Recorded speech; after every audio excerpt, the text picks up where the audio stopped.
Good morning, everybody. I hope you'll join us tonight for Parsha Unpacked. It's going to be a really fascinating adventure into the 10 plagues and more.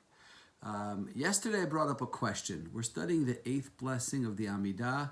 The eighth blessing is the one that deals with Hashem being the Almighty, being the one who heals us. And we're praying for a healing for ourselves and, of course, for others. And I posed a question yesterday, which is that other religions believe that a truly pious person will turn only to the Almighty and pray for his healing, but will not go to a doctor because they feel that that is a sort of intervention with the divine plan. And I mentioned that Judaism does not feel that way. But how do we know? So we always have to look to our Torah for answers. So in the Torah, in Exodus chapter 21, verse 19, the Torah is discussing something, which, by the way, is amazing to think about, that the Torah was discussing this 3,300 years ago when the ancient world was so unenlightened.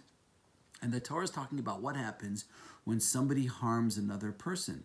And there are a list of different forms of compensation that you have to pay a person for injuring their body or injuring their person.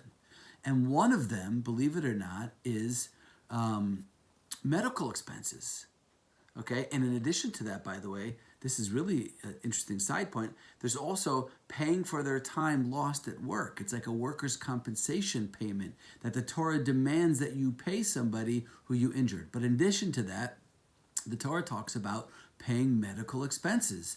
So you see clearly that there's a concept of medical expenses, meaning that there's a notion of going to the doctor or buying medication or medicine for injuries or wounds or something along the lines. But let me read to you what the verse says, because the Hebrew is very important over here. It says, Rak shivto yitain virapo yirapeh, which means you shall pay for the time lost.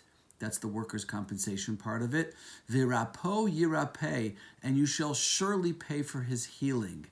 And the Torah uses a double language over there. It doesn't just say verapo and you shall heal him. It says verapo yirapeh, you shall surely heal him. Why is that? Why does the Torah repeat that word? So many commentaries explain. One of the commentaries says something fascinating. I might have thought that I can only go to get healed when there's some sort of injury or wound caused by another person, because then it wasn't the divine plan. Somebody got involved and hurt me or wounded me or injured me.